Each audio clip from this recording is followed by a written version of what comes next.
Having surfed the highway, hit the road, saved the world, and conquered space and time, you'd think that the world would have just about run out of thrills for a stoic detective dog and maniacal, hyperkinetic rabbity thingy.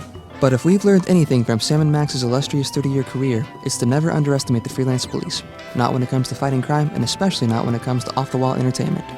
With Sam & Max, The Devil's Playhouse, the third season of Telltale's episodic adventures having just hit digital distributors, we thought we'd take this chance to offer a retrospective look at the life and times of these anthropomorphic Avengers and what makes them tick. When I was a kid, I would do my own comics. I had like Super Stooge and things like that. I would do like superhero parodies and stuff like that. And my kid brother, he was doing these detective characters, and they were called Sam and Max, and they were a dog and a rabbit. He would leave his unfinished comics lying around in the house, and as a typical mean older brother, I would take his comics and I would, if he hadn't finished the story, I'd finish it out in a parody of his style. And so I'd have the characters kind of over-explaining everything they did, and they would kind of make fun of the way they were drawn, and then I would draw their hand, with the thumb on the wrong side and the perspective wrong, and everything I could think of to make him irritated. And ultimately that kind of developed into their own style of relating to each other, and he lost interest in the characters, and one year for my birthday he gave me a little document that said I could have the characters from that point on. And I ended up doing my own stories with those characters. And once I got to art school, and I actually had to, do them in a figured out style for the first time when I was doing the school paper strip. During the 80s, there was kind of a black and white comics boom, and a friend of mine was doing a comic called Fish Police and was having a successful time, publishing his own book, and wanted to do a second title. He had seen a few of my Sam & Max strips and asked me if I wanted to do a full comic, and so I thought about it, and I had never done more than a few pages of them at a time, and so I ended up taking about 4 months and drawing the one Sam & Max comic. In case I never had a chance to do another one, I just put everything I could into it and had a great time, and had a chance to do a couple more after that for different publishers. Following Sam & Max's initial run at Fish Wrap Studios, Steve sought work as a freelance artist, taking illustration jobs at Marvel, Fantagraphics, and First Comics, drawing pre-established characters in ongoing series. But it was in 1988 when Steve answered an ad at LucasArts that his oddball crime fighters began to edge themselves back into the spotlight. It was shortly after I had done my first Sam & Max comic, and a friend of mine that I knew from the comic convention circuit had seen it and knew that at LucasArts they were looking for artists that they could train to work on the computer to do game art. Because they figured it was easier to train somebody that could draw to use a computer rather than train a computer guy to draw. So a few of us went up there to interview, and I ended up getting hired right away to work on a game that was immediately canceled about a week after I was hired. So I went home and then got another call from them and came back. The first assignment I had was to paint the cover for Zach McCracken, which was great. And then that rolled me into doing game art for, I believe the first game was Indiana Jones and the Last Crusade. I did backgrounds and animation for, and then right after that, Monkey Island. The point-and-click adventure genre was in its infancy, and Steve found himself playing an active part in its creation, working on art for classic titles like Loom and Maniac Mansion. As Steve flourished at Lucas, his comic book creations found a new audience with the company's staff, earning cameos in various LucasArts titles and even given a full-page color comic strip in the monthly LucasArts newsletter, The Adventurer. They had asked me if I was interested in doing a strip for the Adventurer, and the only way I was interested enough to be excited about it was if I could do my own characters, and so I kind of put out the idea of doing Sam & Max. And that was a lot of fun because I got to kind of parody whatever game was coming out. But what was going on with Sam & Max is that people within the company sort of knew them already from the comics, and they sort of were like unofficial mascots in the game company. And in fact, there were even little animated versions of them, very similar to what the models look like for Hit the Road, and those were used by the programmers to train, using the Scum system. I'm a comic book guy, reader, fan. I had a little knowledge of the characters coming into the company when I first joined, and instantly got a lot more exposure to them because they were everywhere. They were in the training tools for our development tools at the time, and of course Steve Purcell worked there, so we were pretty much soaking in it pretty quickly. So I knew a lot about him. The my boss over at LucasArts at the time, after a couple of games we were trying to start up didn't come together, took me and Sean Clark out to a bar and said, we really like these Sam and Max characters that we keep using around the office. Let's build a game out of them. And that's pretty much how it came to be, and you guys run it. And so at one point when it was time to do a new game, Kelly Flock, the president at the time, came to me and asked me if I would license Sam and Max to LucasArts to make a game out of them. And I was amazed that a George Lucas company was coming to me to license something that I made.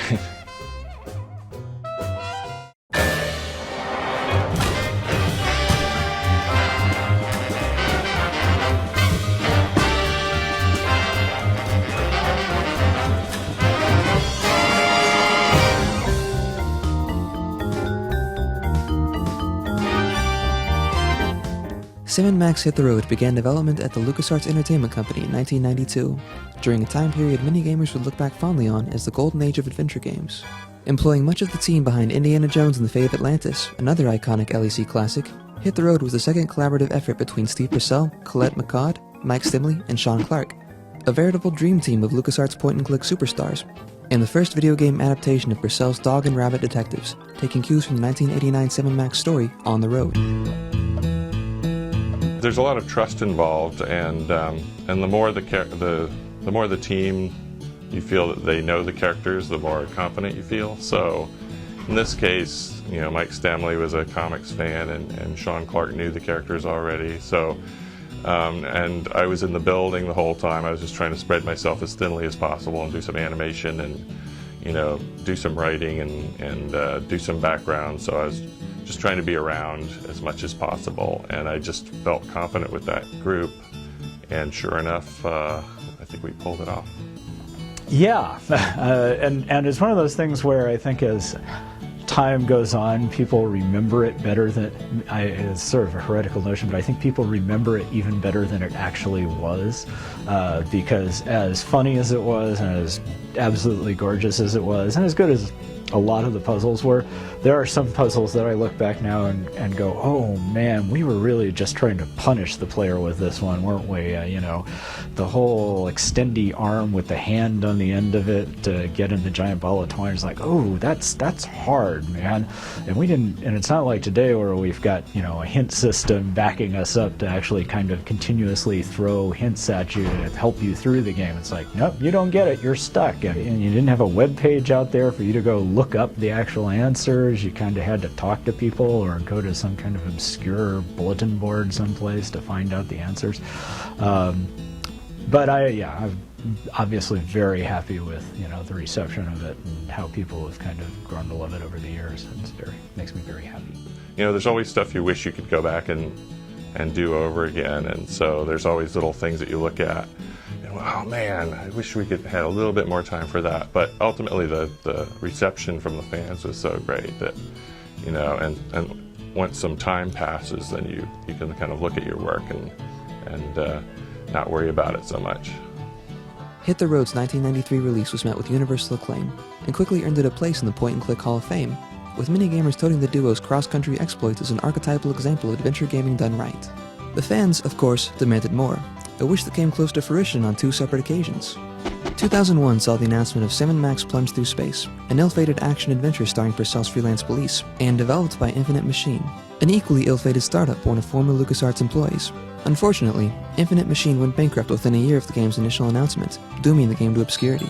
However, Sam & Max faithfuls hardly had a chance to lament, as 2002 saw the announcement of Sam & Max Freelance Police, a fully 3D point-and-click adventure game spearheaded by members of the original Hit the Road team, and along with Full Throttle 2, Hell on Wheels, part of LucasArts' planned adventure genre revival.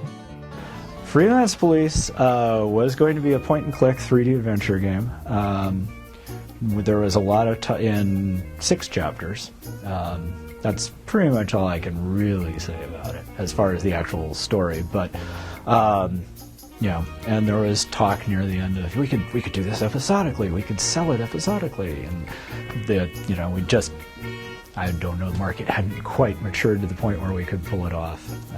And then the company went another direction, as they say euphemistically. Yeah, Sam & Max Freelance Police, it was great because I was working with Mike Stemley again, and of course he knows the characters really well, and we worked out kind of an epic saga that we were going to break up into shorter pieces, and of course, those guys were carrying the weight of the project on their backs, and I was coming in and getting to consult along the way, and I would do some character designs and things like that, and it felt like the project was progressing in a really good way, and Mike had a really good handle on it, and I was loving the animations that were coming out, and they would send me files all the time that were fun to see. It was like getting a little present every day to kind of see what was up. It was on March 3rd, 2004, that LucasArts canceled production on Sam & Max Freelance Police. Fans were furious, bombarding LucasArts with emails, phone calls, and letters regarding Sam & Max's doomed resurrection. The cry for the canceled sequel peaking at SaveSamandMax.com, where a petition for the revival of Freelance Police garnered over 32,000 signatures. So much time had passed since there had been a major Sam & Max project. It was actually really surprising that there were so many people that were so invested in having this game come out, and so it was like they were the surrogates for me. I didn't even have a chance to respond that much, and suddenly there was this outcry, which was actually very gratifying. I think there was a major shift at LucasArts at the time, and that's it was one of those projects that was in process when the shift happened. So I think that was the reason why they stopped work on it.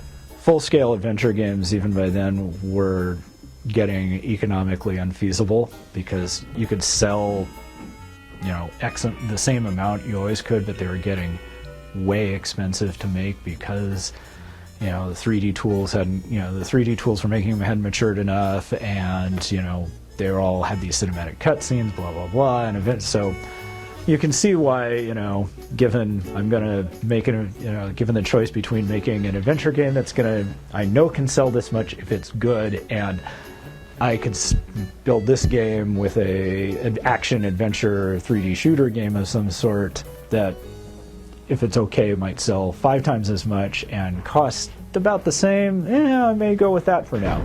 So the adventure genre was waiting for a new way to market the games, I think. I don't know too much about the number stuff.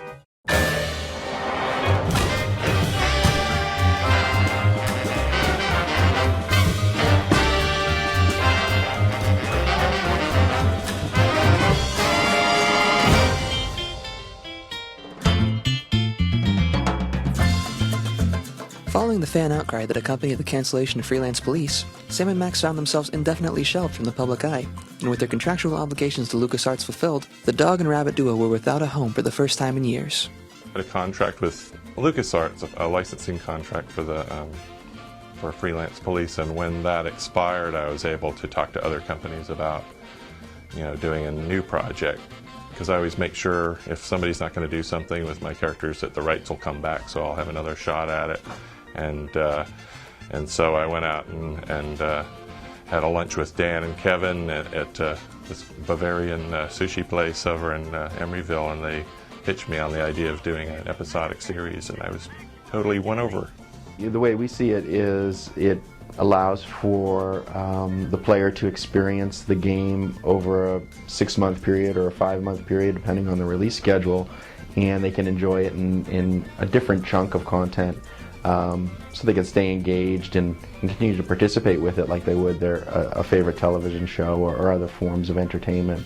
For the first couple seasons, usually the process would be we'd go out for a couple of kind of dinners where we would sort out broad beats of stories and just talk broadly about what kinds of things we wanted to see in a season, and just try to crack each other up and think of a lot of random ideas that we could find ways to pull together into something more cohesive, or as cohesive as a Sam & Max thing needs to be. So those are fun kind of brainstorming sessions, and then along the way they would kind of keep me apprised of what was going on, and if I had a chance I would contribute character designs or things like that. But usually the process was for me to be more involved early on.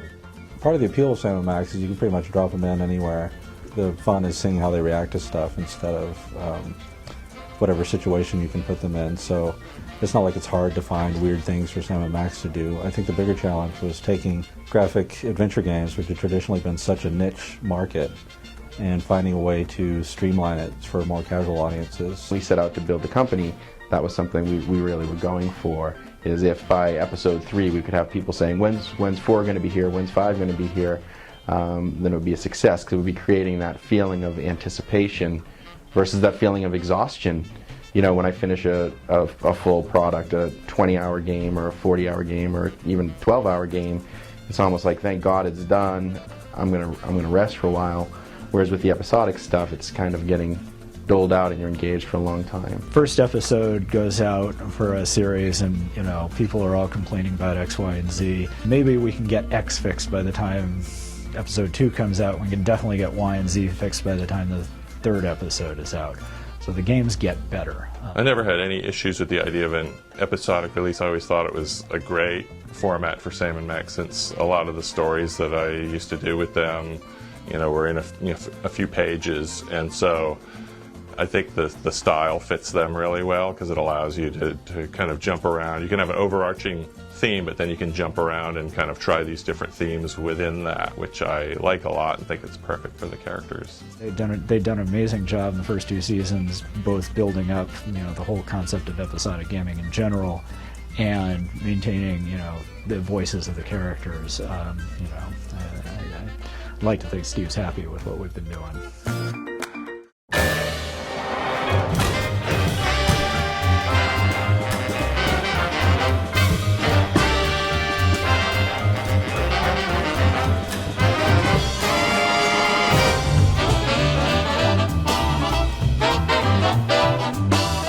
From a pixelated point-and-click road trip to the multi-platform throes of intergalactic conflict, the iconic dog and rabbit duo have come a long way in their episodic evolution, and it's never been more evident than in their 3rd and newest season, The Devil's Playhouse.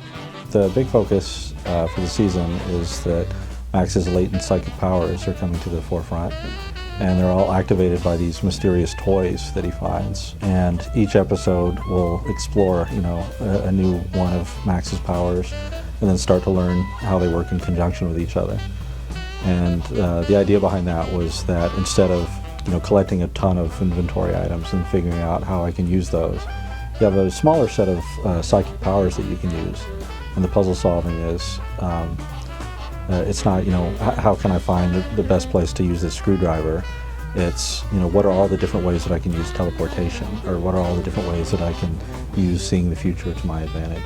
It's not quite a reboot, but we pretty much revamped everything. We revisited all our environments, all our models, everything's been retextured, and it's got a big bump up. I mean, we've learned a lot of stuff from the past, you know, few seasons of games that we've been working on. I think it really shows in the expressiveness of the characters and the more detailed textures that we have, and it's more like the feel of the comics, in that it's Sam and Max are, you know, cartoon characters in a real world instead of the whole world has been changed to fit them. Even with a classic comic book, an animated show, a critically acclaimed standalone adventure, and a trailblazing episodic series under their belts, one question remains for the freelance police. What's next? Oh, season 34, season 35. I think we would love to, with Sam & Max, be able to continue to do season after season and have it be something, you know, like a great television series. And, you know, obviously with Sam & Max, they've already saved the universe and defeated Satan. So what else is there? We have to come up with something new every time. That's the thing with Sam & Max, is you can never predict what they're going to do, you know, in the next 10 minutes, much less 5 or 10 years. And they're so flexible, they can adapt to pretty much anything. It would be interesting to see Sam & Max doing things other than point-and-clicky adventure-y things. I think it'd be interesting to see them in, you know, mini-app situations on other devices. The gag I'm always saying about for Telltale is that, you know, anything that has a chip in it, we want the games to run on eventually. So that's the big reason for The Devil's Playhouse showing up on the PS3, is that this is our big, you know, entry into a new platform, and we wanted to have the biggest and best game that we've been working on, instead of just doing another port and then bringing that over to the PS3. Downloadable content is, you know, going to be, I think, in the future, the way just about everything. I think there's totally room for adventure games, but I think even more important than that, I would say there's room for story-based games, where it's not just a, let's do another version of Bejeweled, or, let's do another first-person shooter, but really just come up with a strong idea and then make that happen with a game, or tell that story with a game, and that's the biggest potential that I have. And one of the great ways of doing that is through adventure games, and I think the most exciting thing to me is seeing people experiment with all the different ways that they can treat games like art again.